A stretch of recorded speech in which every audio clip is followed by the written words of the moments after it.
Hey Bruce, how you doing today? Terrific, Tim. How are you? Doing all right, thanks. So, an update on DeBrusk and Tuukka? DeBrusk lower body injury. Will not play tomorrow. We'll go from there. We'll list him as day to day. If we have anything better tomorrow, I'll let you know. Tuukka given a day off. Yaro's going to play tomorrow anyway. Obviously, after the first goal, um, it was in a little discomfort. Was able to finish the game, so not feeling 100% today. We kept him off the ice, and then like I said, we'll go with Yaro tomorrow, and then hopefully Tuukka's ready for Saturday in Washington. And I have a question about the defense as well. Obviously, there's a lot of moving parts heading into the season with Torrey's departure and Saint Zdeno's departure. A couple games later, Grzelcyk gets hurt. Yet, the chemistry seems to be seamless so far with your six defensemen. How have you felt about the cohesion with one another so far? I think it's been good. I mean, there's some little puck plays in tight areas where we need to communicate better. Some of that is guys not used to playing with one another, reading off one another. Some of it's just talking. Zaboral's not a talkative guy by nature, so he's going to have to do a little more of that. But him and Kevin, I thought, have been good.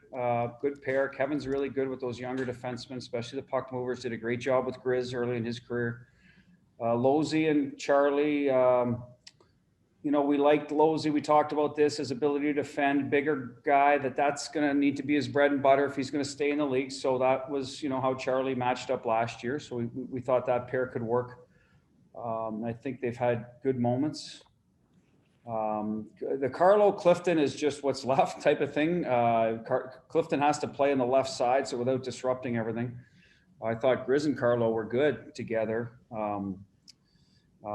Before Grizz had to miss a game or two there, but he looks like he's trending well. So hopefully he's back tomorrow.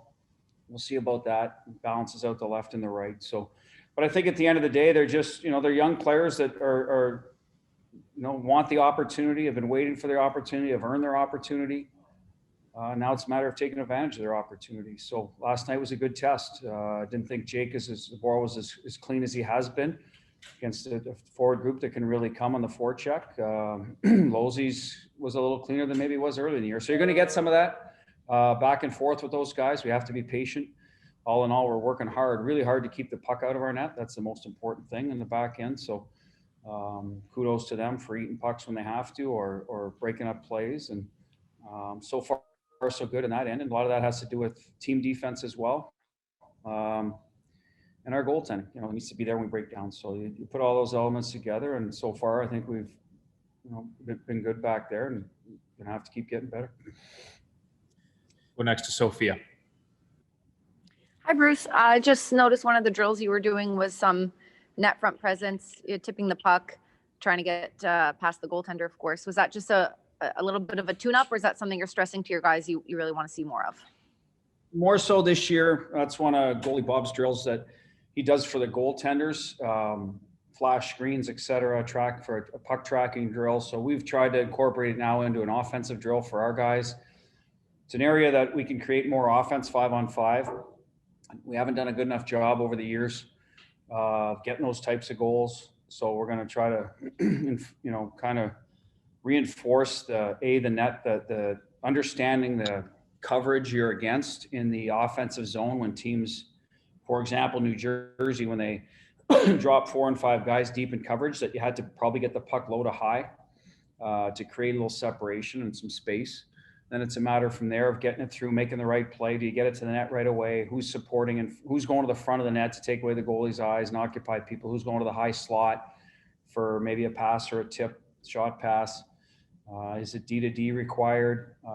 Do teams front your point shots, or you have to shoot it maybe off the end wall? So all those things we look at, and this is kind of the start of that progression of using our defensemen more in offense when teams really collapse. We don't want to get away from attacking the net from, the goal line. We're making slot plays. I think we did a real good job of doing that a number of years ago to start creating more offense that way using our skill. Now we're just trying to blend it all together. Thank you. Go next to Pluto. Bruce, with Zaboral, you knew there were going to be games like that, but how do you want him when he doesn't perform like you would like? whether it's the next day's practice or the next game, how do you want him to respond so that things don't accelerate in that way?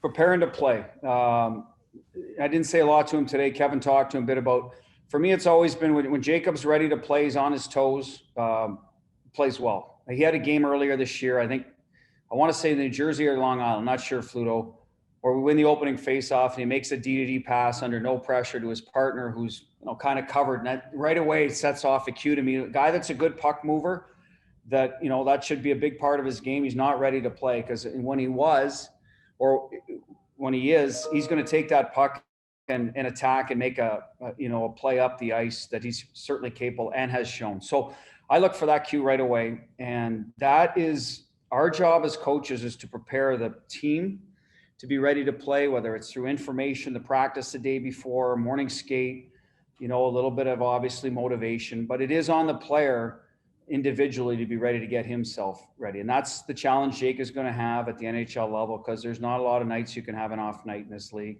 and get away with it. So those are the words to him. It happens. We don't want it to snowball. This is why we feel that he was off last night. So prepare yourself accordingly today in practice, be clean, work at it.